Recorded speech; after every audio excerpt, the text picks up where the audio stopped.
From the Times and the Sunday Times, this is The Story. I'm Manveen Rana. John Long is a pig farmer from Colorado. He's 80 years old, a Trump voter. He's pretty successful. As US correspondent for the Sunday Times, Louise Callaghan speaks to a fascinating array of people, including this pig farmer. For John Long, life was going pretty well until one chance encounter changed everything.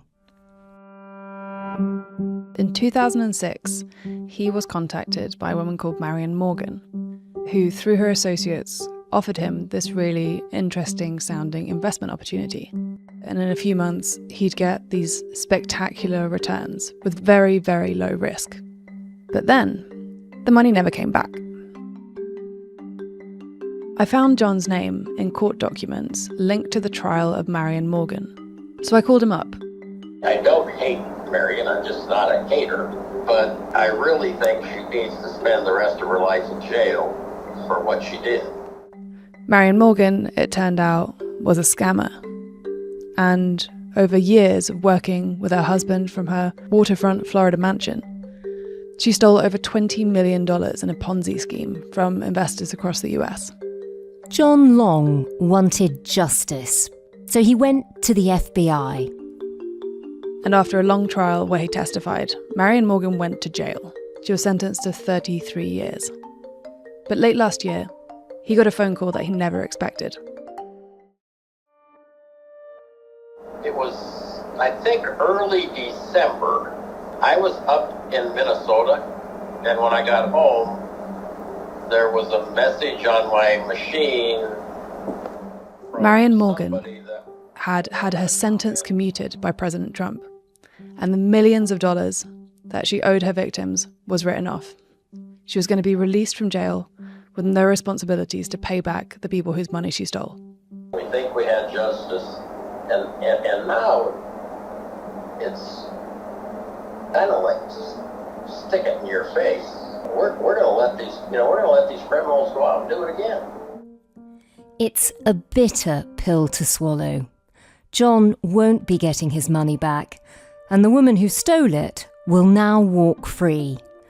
Worse still, she's not the only one. Marion Morgan is one of at least 1,800 criminals who've been pardoned by Trump in his second administration. That, for the avoidance of any doubt, is an enormous number. I blame the system as much as I do the crooks, because they allow this to happen. Why is Donald Trump on such a pardoning spree, releasing so many convicted criminals? Is he testing the limits of the Constitution again? And will it have any impact on his support?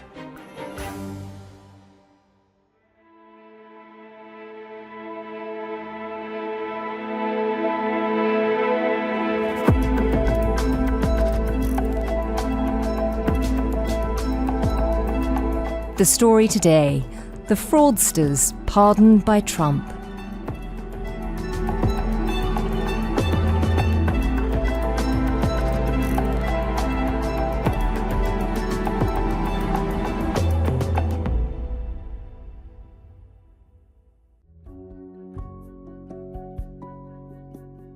I've been really interested for a long time in the power of the presidential pardon, because we don't really have anything like it in the UK.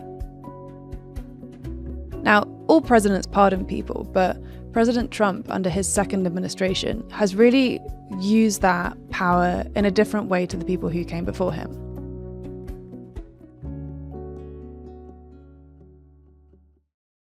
Just take us back to basics. What exactly is it? Why do presidents get this power, and what is it they're allowed to do?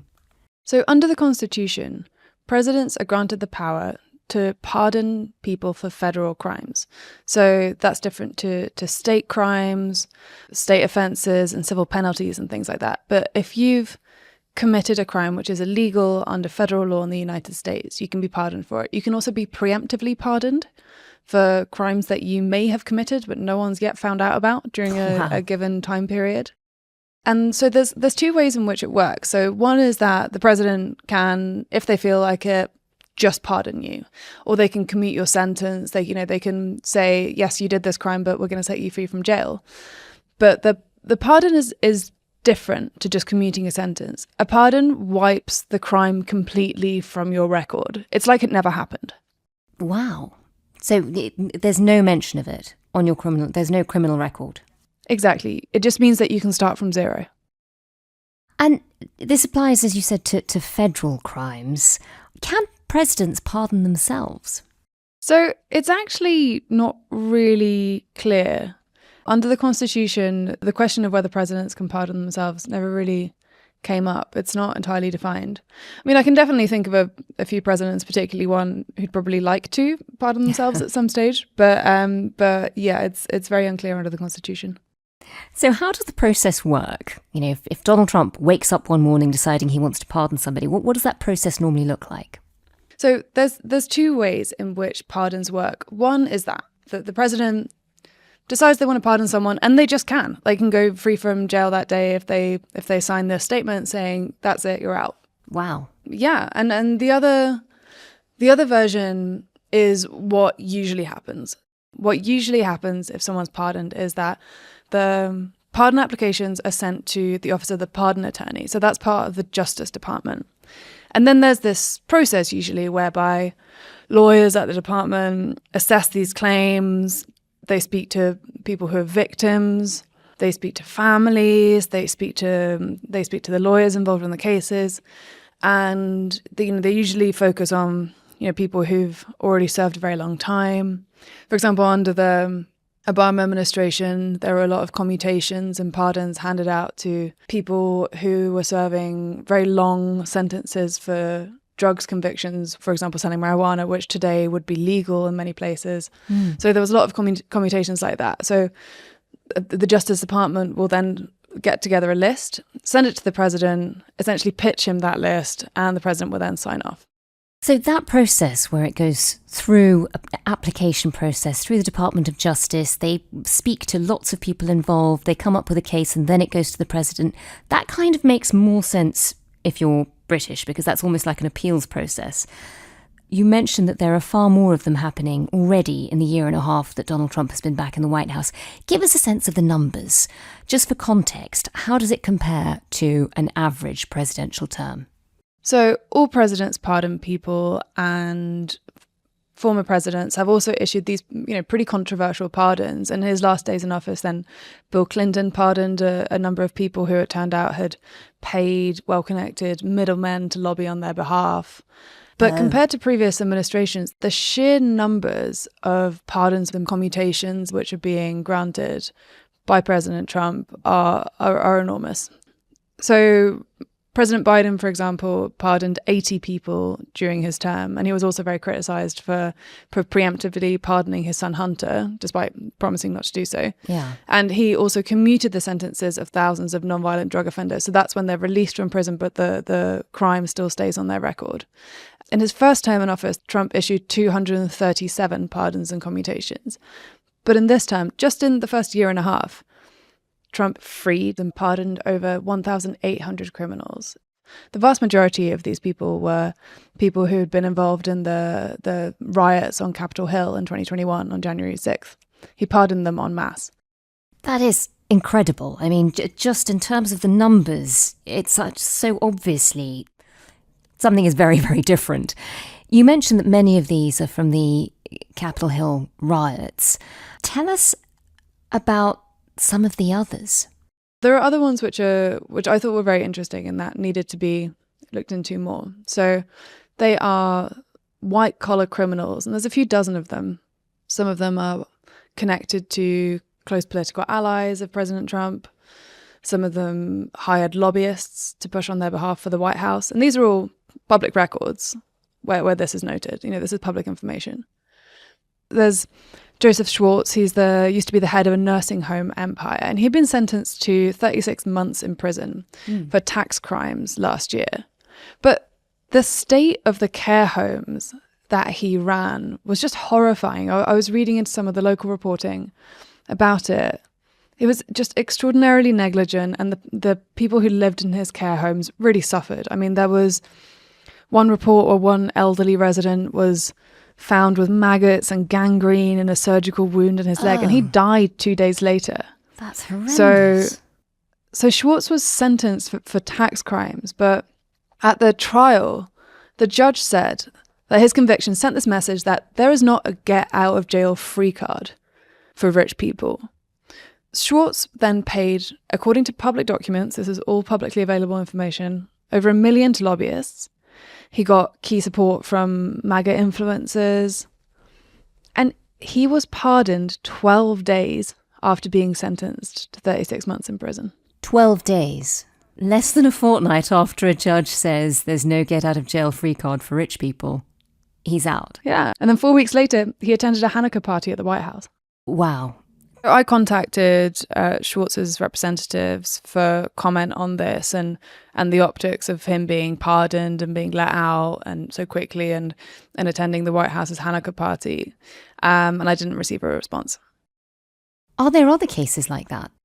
There's so many. I mean, it's just extraordinary. So there's this guy, Trevor Milton, he was the founder of this electric truck startup. He defrauded investors of over $660 million. Wow. He got sent to 4 years in jail.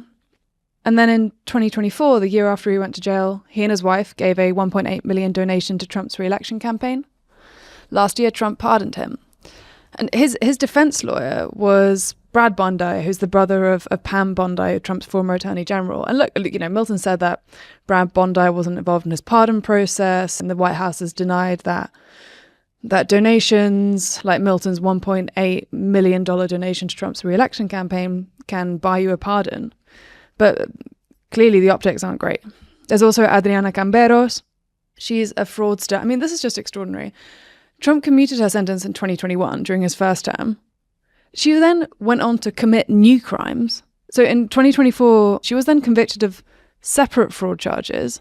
Trump pardoned her. So then she was let out of jail again. And her lawyer claims that she was wrongfully convicted and that Trump was right to let her out of jail and pardon her. But these examples just go on and on and on. It does start to feel like there are certain people in America who live with complete impunity, whatever they do. What happens when they are pardoned? You mentioned earlier there's no mention of it on their record. Are they just free to go about their normal lives? Yeah, once you're pardoned, you just leave jail and it's like the crime never happened. And if you stole money from people, if you defrauded investors or whatever it was that you did, you don't owe them money anymore.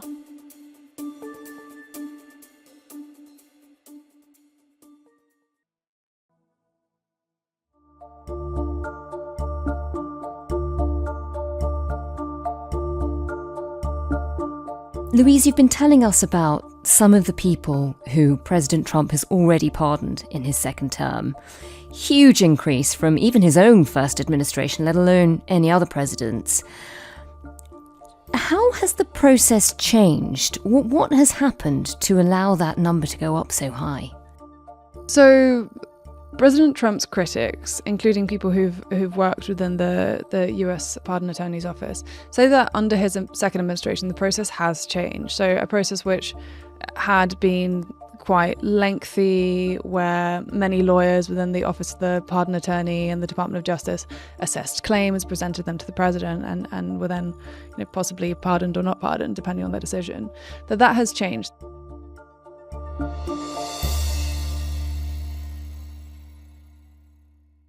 So I spoke to Liz Oyer, who is the former head US pardon attorney, and she was fired a few weeks after Trump returned to the White House.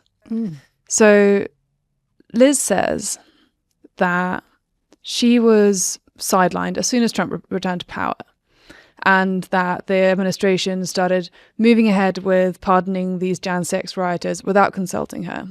I had no heads up, had not been consulted or warned that those pardons were going to be granted. There were then dozens more pardons granted in the days that followed without any consultation with me or my office. She said that she read about it on the news. that they were pardoned. And then in March last year, she refused to recommend that the Attorney General reinstate gun ownership rights to Mel Gibson, the actor, who's a convicted domestic abuser, and is, as a result of that, banned from owning a gun in the US. She said that she was sacked after that. So a DOJ official told me that she was fired. It wasn't fired because of this and that. It was just that she wasn't the right person to lead the office. But I mean, Mel Gibson's right to gun ownership was given back the following month after she was fired. Oh, wow. So she's seen the process from the inside. She can tell how things have changed. What did she say? She just told me that this isn't the way that's happening now. The way that pardons being given out isn't normal. She said that the process by which they're usually given out has been abandoned, that everything's changed. The Justice Department's rules and procedures require consultation with victims as well as prosecutors and sentencing judges before a recommendation is made on a pardon. That part of the process appears to have been skipped in most, if not all, of the cases that have resulted in pardons under this administration. That now it's, about, it effectively comes down to who it is that gets to the president and decides that they want their clients pardoned, that they want their friends pardoned. Most presidents have used the Justice Department for vetting and advice in most pardon cases historically. Trump has essentially abandoned the traditional vetting. So the DOJ denies this, and they say there's been no departure from the official process. A DOJ official told us, under the Trump administration, the Office of the Pardon Attorney continues to serve a key role in assisting the president. The department is committed to timely and carefully reviewing all applications and to make recommendations to the president that are consistent, unbiased, and uphold the rule of law. There has been no departure from this long-standing process. But Liz says that what's happening now is unprecedented, that pardons aren't usually given out like this. So rather than that whole process you described earlier of it going through the Department of Justice, of a huge investigation, speaking to lots of people, it's now coming down to the people the president knows, the people around him. How does that work? I mean, what exactly is the allegation? Is this about donations for pardons? Is this about the friendship circle around Trump benefiting? How are these pardons being granted? So if you look at US lobbying records, you can see who's been hired by who to lobby to what end. So you can see very clearly that there are people who have been pardoned who filed records saying that they have hired a well-connected lobbyist who's known to be close to the White House to petition the White House on their behalf, and that they've paid them however many $1 million. Now, the thing is that this isn't actually illegal. What would be illegal is if people in the White House were being paid to pardon people, right? But there's no proof that that's happening, and the White House has really emphatically denied that paid lobbyists can get pardons for people. But what is clear is that people who are close to Trump have asked him to intervene on behalf of people that they know who are convicted of crimes and pardon them. And obviously, whether Trump does that or not is up to him. And there's no suggestion that he's been paid or anything like that to do that. But I think what it does, this idea, which was described to me by many people around the administration, that if you are someone who has a membership to Mar-a-Lago or has access to the people around Trump, if you can get to them and get them to lobby the president on your behalf, you can get your case into his hands and considered for a pardon. There's nothing really illegal about it. And there is a cost attached, even if it is people lurking around Mar-a-Lago trying to grab President Trump to put forward their client's case. I mean, to be in Mar-a-Lago, you've got to be paying huge membership fees. You've got to be paying to the Trump family for everything you're doing there. Is that okay? Is that considered normal?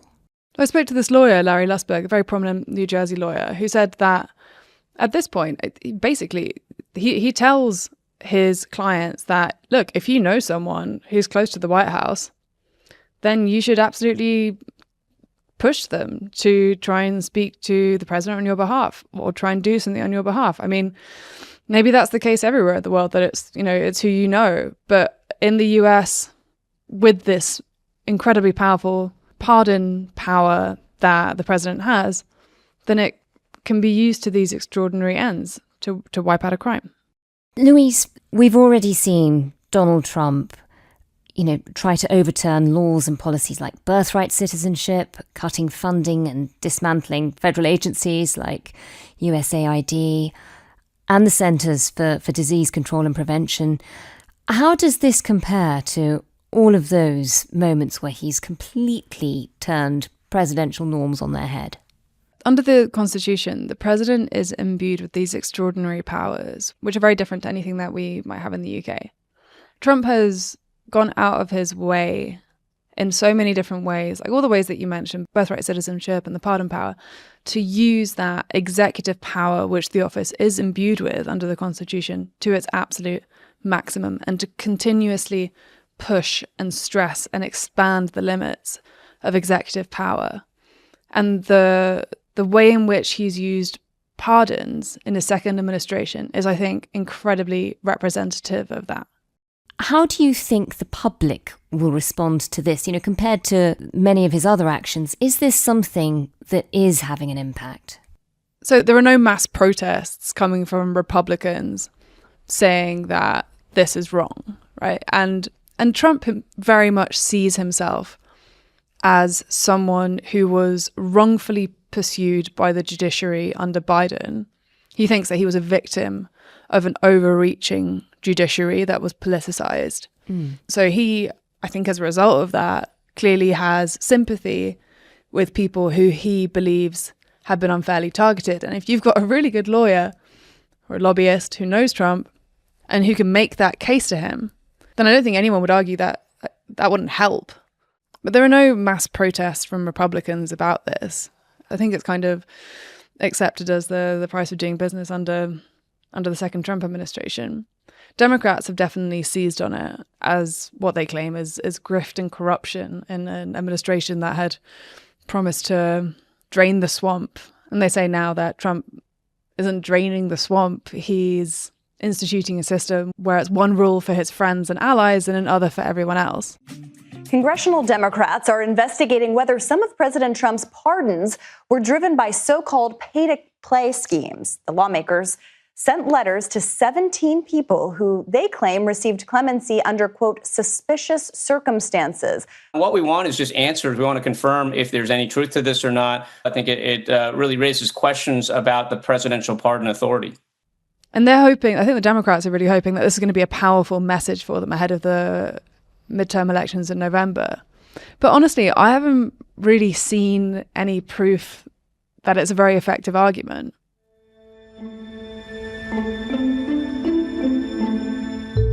I spend a lot of my time traveling around the US speaking to Trump voters about the ways in which the administration's policies is affecting them.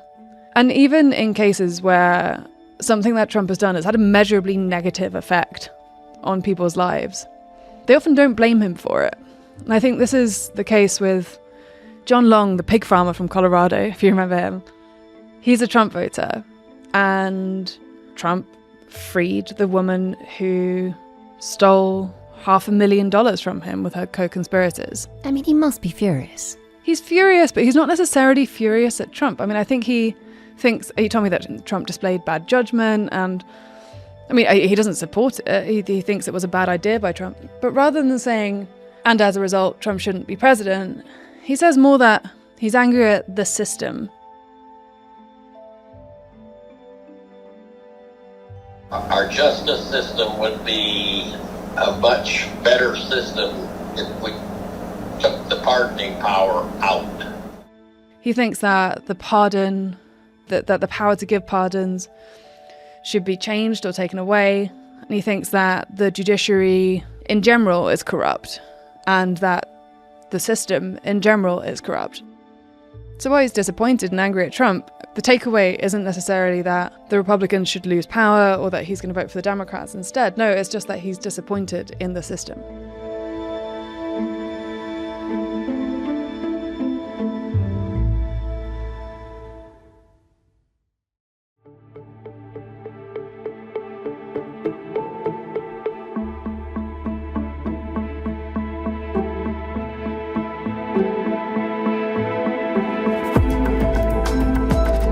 That was Louise Callaghan, US correspondent for the Sunday Times.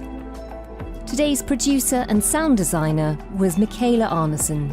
The executive producer was Edward Drummond, and theme composition was by Mal Assetto.